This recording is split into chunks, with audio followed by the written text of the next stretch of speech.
the first to know Nsem-Pii TV. Okay, abusuafo empanyifo de Nsem-Pii abetuga afa aye maame Naa Koryoo ne ntura wotwae edeto aye maame me visa wakumsen eso na Naa Koryoo ono ankasa manyeku wo mo babeji no adiama na empanyifo afoso maame no se onfa dwato a omra bontime pa achaw na NPP amanyeku ne mu no wom enye awodifo tese NDC4 ehyew engina MPP fo tirim atese NDC4 wom endi bone atese NDC4 jese wom panyini President of the Republic Mahama ankasaba ebeka se ba won leasing violence dia obianim se NDC wom another face na wom se maame no emepa achaw na Mavis wakumsen enso abekasa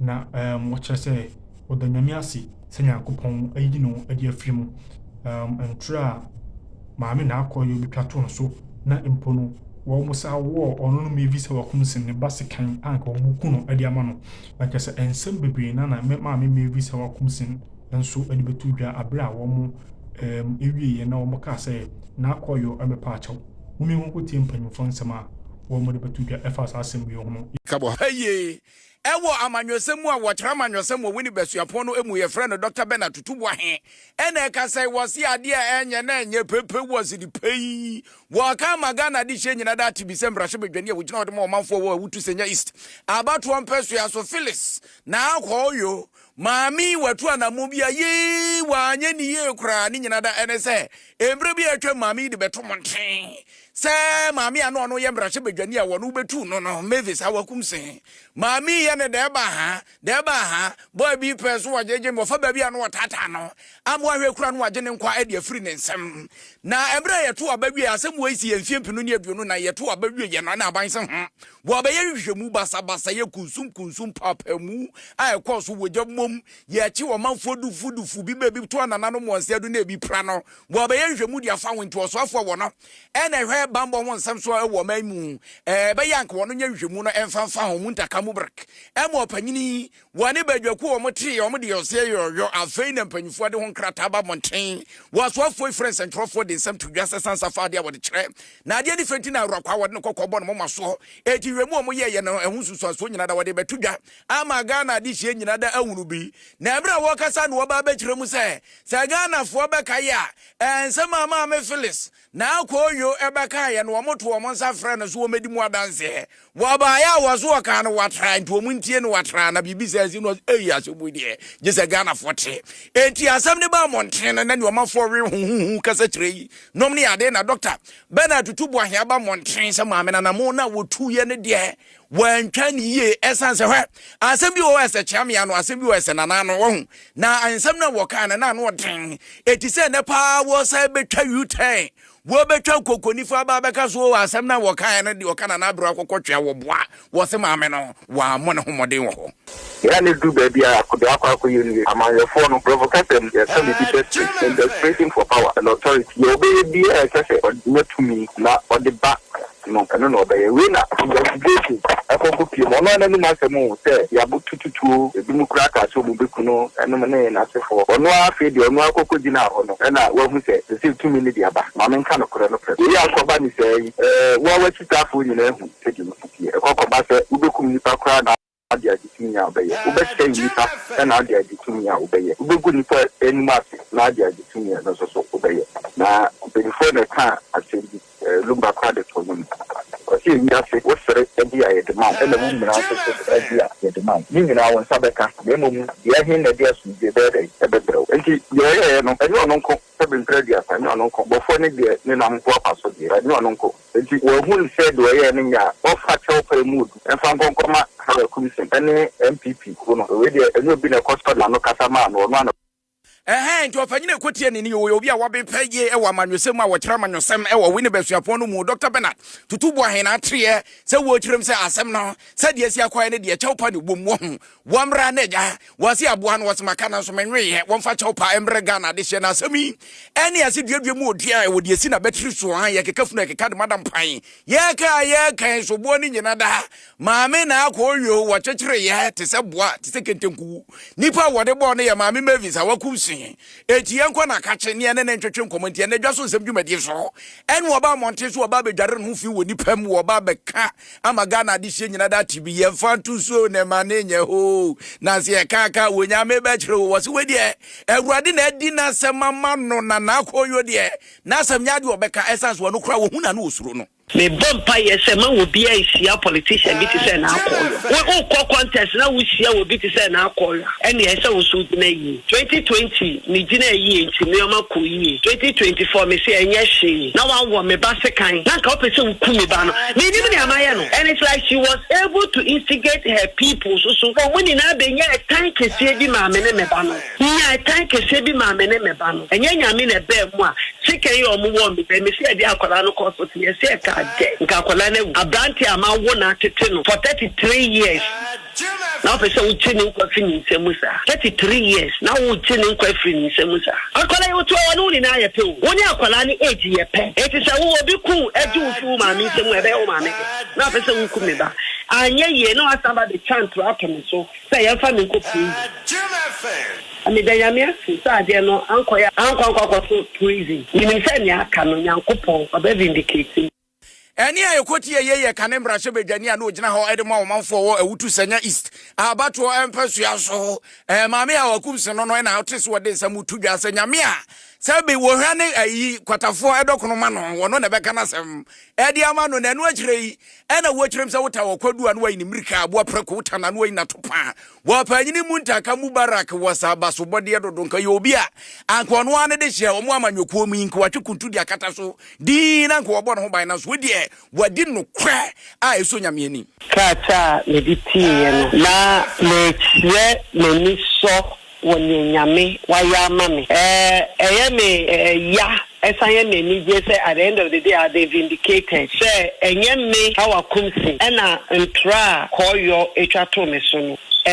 me na me ye enne obi ehu wi ase ni na ehu eti me bia ni America ne say me da bambofo na omo ye investigation no ene mi ami ni abema Honorable Muntaka Mubarak, Interior Minister, so say, or no, so when Timian Kase, Adia, Mamma, you couldn't, Mammy found Kosi, now what they are about out, are they vindicating? It's immediate, Yamena Medana say, at the end of the day, no, Odia will say, a born in above one of the atoms, so just because to have the seat, and you know, cray.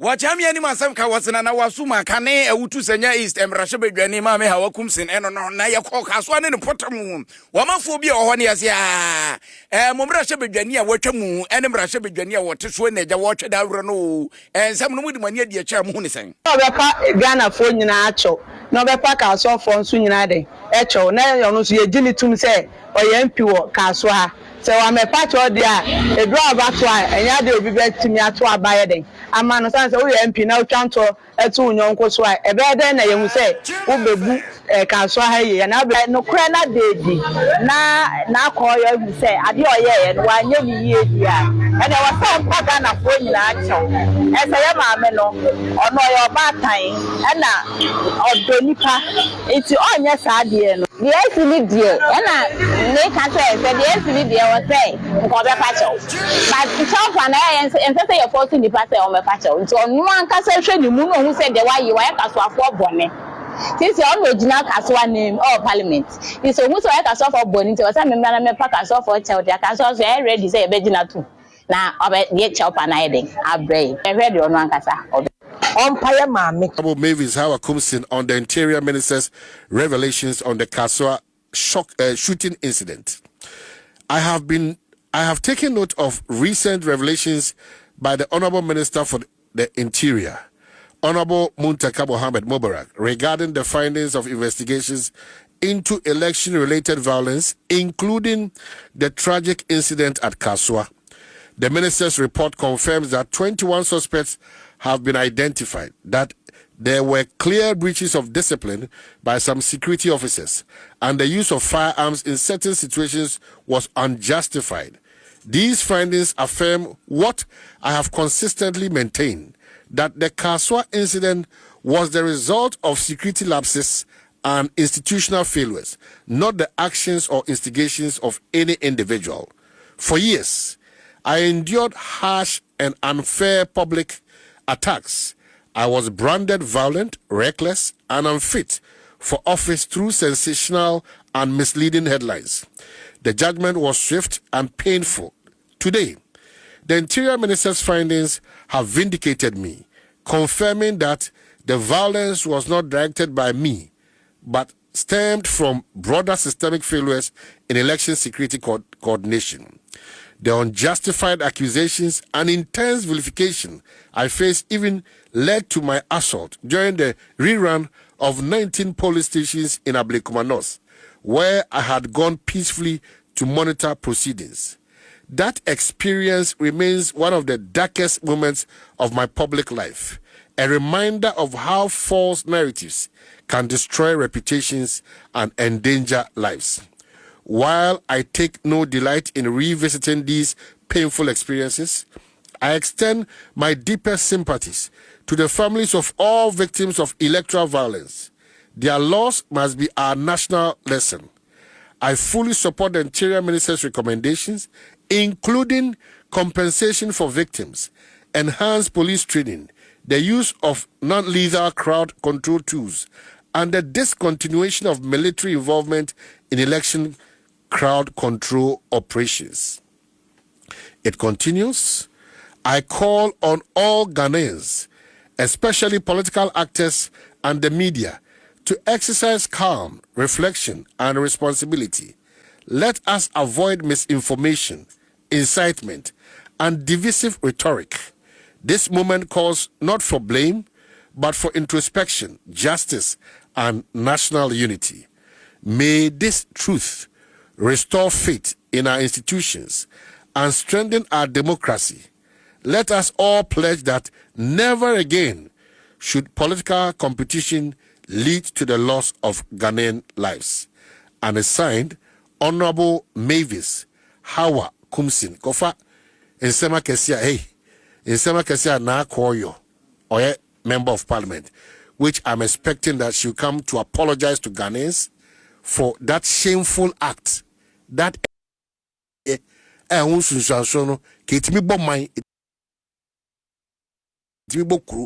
but when you want to share that August House, a true day in Kontompo, in Chatoso, and in your man Nsem-Pii Kasoa my Ghana. This is one case that we should all learn from as journalists, as political party sympathizers, as politicians, as people who occupy public space. You did torture too much. You trust in Nsem-Pii too much. You say you didn't try too much. You try and then teach too much. Election time. So Nyamia and Sania, what would have come out of this situation as a result of distortion, outright lies on the part of a member of parliament? In Kalandi somewhere. So just like the woman has said, Honorable Hawa Kumsin, Mesre passe. Me das Saudiache. Nemum. Naa Koryoo. Don't make my friend say, Naa Koryoo. Naa Koryoo. Should apologize. Should apologize. Edipa ni who pan obi otimi dia dance kurumutu so. Adanse e twato so. Maybe you have not experienced this before. Say you twato so. And the way we are always quick to condemn the downfall of individuals, no, e nipa bebre fe. Yaswa no pay obi dia ne se nkama no nkopana me nkojina se ni bia na manim nwase. But nyaminti ebinom buapayom odwuma mu ye nyina trodie ntwato so enyo man Nsem-Pii dinseye blackmail character assassination And every day I keep warning journalists. Because you're Centroni. Why? Why are you going to character assassinate somebody? Blackmailing. Ntronkwa. Falsification. Ntronkwa. Asama woken. Unim pefe se enye saa netie. Si aboni pa mienu tuo kwa bomawu. Jesus Christ. Why do we do this to ourselves? Why? And Tronti, our levels of dishonesty up to this point, the fight against Galamsey, yet to papa so sa. Wajina man shia so. Kanin wa deputy trade minister, Honorable Stephen Amwa, aka Steka. Was this NPP for a passe almost have a facunyani bio 2028 ya. Do bet my end sign nipa bakopen o jinidie. Unyaso one jinidie, one in the bet to me. It is an NPP for so and persona samba power, Sandy Pano, what a momontrano. And the Indian who's a mumma power. And Jenama, body nesting chain near 5 case, that is a mumma power. But send people 4 parts of Massa Betra Gana Kunyasubio 2028 dear. JDM, what she send people near bad year. And nipa baku pay kume and can for Bessie.